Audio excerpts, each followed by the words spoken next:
What's the toughest thing you can think of that your favorite college football team has ever done? A goal line stand late in a game? Win a championship game with a backup quarterback?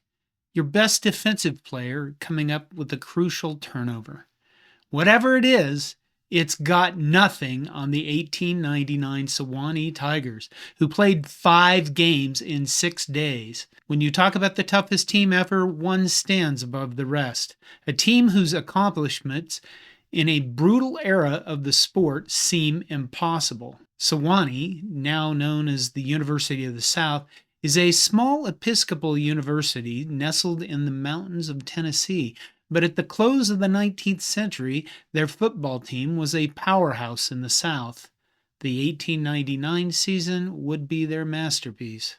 The 1899 Sewanee Tigers finished with a perfect 12-0 record. In conference play within the Southern Intercollegiate Athletic Association, SIAA, their record was 11-0. They didn't just win, they dominated.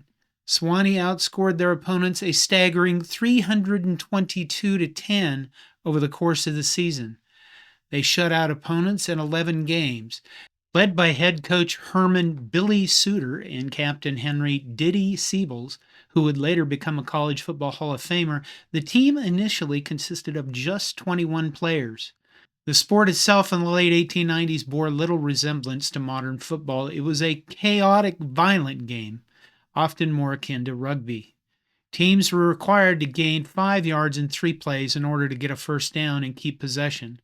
So there was little incentive to do anything but run the ball in a mass up the middle. So football consisted of a mass of men running into another mass of men over and over and over. The forward pass wouldn't be legal for another few years.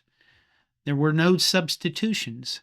Players played both offense and defense. There were no huddles. The quarterback on the field would call the next play as he was getting up from the pile.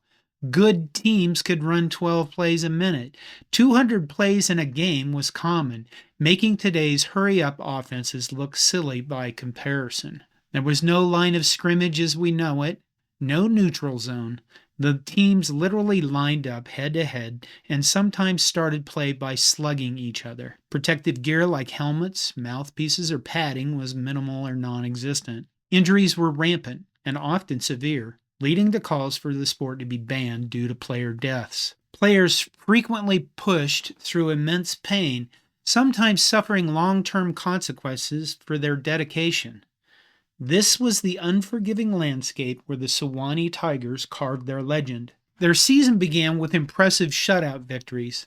They defeated Georgia 12-0 in Atlanta and then crushed Georgia Tech 32-0 2 days later, again in Atlanta, with captain Diddy Seibels scoring 3 touchdowns in quick succession in the first half. Back home at McGee Field in Sewanee, they beat Tennessee 46-0 in a driving rain, a game where Seibels led the scoring with 3 touchdowns, and the team reportedly stopped scoring from sheer exhaustion. They followed this by defeating Southwestern Presbyterian 54-0 at home, a score that at the time was the highest they had ever achieved against an opponent. Then came the period that would forever etch the 1899 Sewanee Tigers into college football lore, the legendary road trip on which they played 5 games in 6 days. A canceled game against traditional rival Vanderbilt due to a disagreement over gate receipts left a hole in the schedule and a need for revenue. In those days, universities didn't directly support their football teams financially, so the teams had to find a way to support themselves. Team manager Luke Lee devised an insane plan, an extensive road trip to play 5 games against major opponents in 6 days, minimizing costs and maximizing revenue. Lee would later go on to become Tennessee's youngest U.S. Senator at age 32 and also founded the Tennessean newspaper. The first game was against Texas. Texas had a hard time finding opponents. They were out there in the middle of nowhere, at least relative to how many schools were playing football in the Northeast at the time. Texas guaranteed Sewanee $750 for the game, but it was expensive to travel to Texas, so Lee arranged to play several other games on the way back so the big payout at Texas wouldn't be completely drained by the time they got back. With just 18 players, the team, which would earn the nickname the Iron Men, embarked on this unprecedented journey. They left Sewanee on November 6th, traveling approximately 2,500 miles by train over 10 days. The travel conditions were certainly not luxurious. They journeyed by chartered Pullman sleeper, relying on their trainers like Cal Burrows. Little is known about Burroughs other than he was an African American and a rub-down man, and helped the players recover and sleep better during travel, an early form of sports medicine.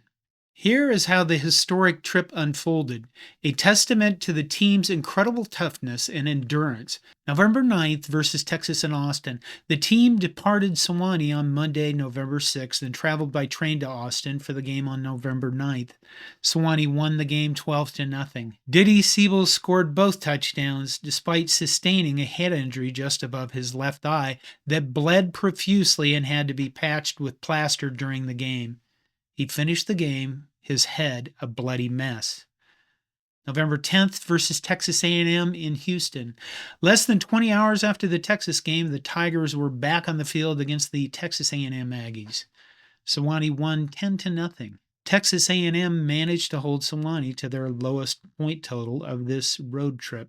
From the book SEC Football, 70 Years of Pride and Passion by Richard Scott, published in 2008, Sewanee beat Texas A&M with the help of a Texas native named Bartlett et Ultimus Sims and the intimidation of Wild Bill Claiborne, who made certain the Aggies saw his swollen, discolored eye and told them, "See this? I lost it yesterday in Austin.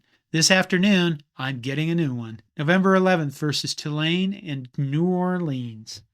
After another 350-mile overnight train ride, Sewanee beat Tulane 23-0. Rex Kilpatrick and Quinter Gray scored touchdowns, and the game was called early due to darkness. Scott's book tells us that the team was said to have gone to a play, but legend says they attended a burlesque show. November 13th versus LSU in Baton Rouge. Sewanee defeated LSU 34-0. Diddy Seibels scored the first two touchdowns, including a remarkable 65-yard run. The Knoxville Sentinel of November 14, 1899 reported, "The Louisiana team showed up well at first, but Sewanee soon got the ball and scored a touchdown in 5 minutes, proving that sarcasm was alive and well in 1899. November 14th versus Ole Miss in Memphis. The final game of the legendary stretch saw the Tigers arrive in Memphis after their third pregame overnight train ride in 5 days. Seibels scored with it just 15 seconds left in the first half, and Kilpatrick scored with 13 seconds remaining in the game to secure the 12-0 victory. 5 games in 6 days, 5 wins, 5 shutouts. Following the road trip, Sewanee returned home and seemed unfazed by their marathon travel. On November 20th, they crushed Cumberland 71-0, a score that surpassed their previous high against Southwestern Presbyterian. Bart Sims set a school record with 11 extra points in that game.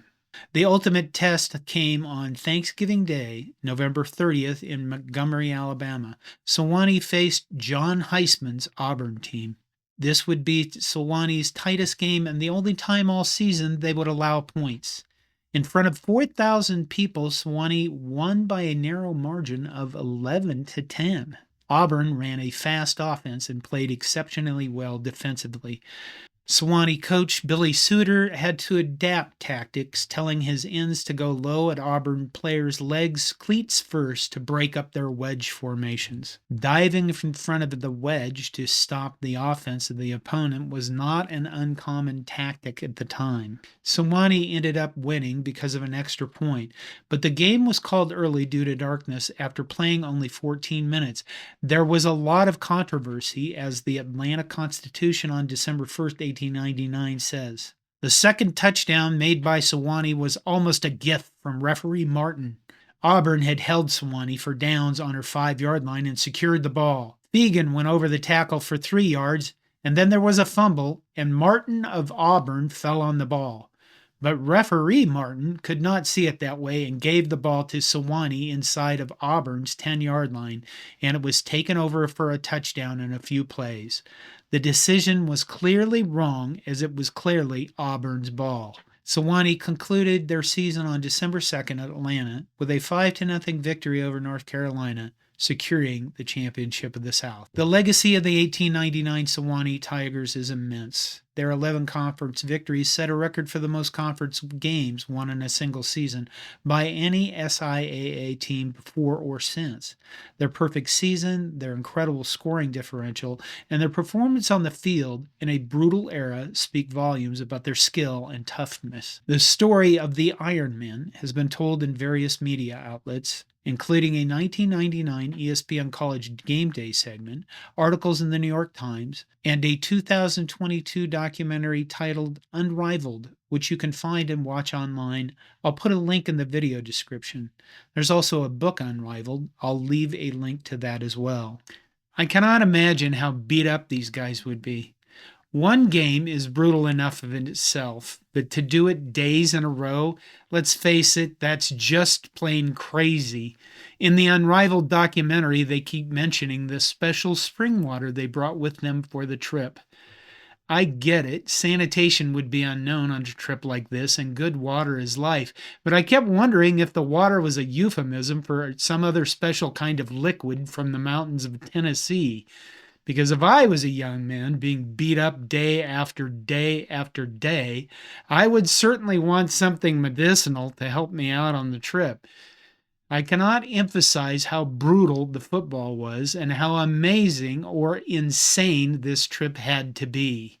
The road trip, 5 shutout wins in 6 days, spanning 2,500 miles by train, truly solidifies 1899 Sewanee's place in history as the toughest college football team ever.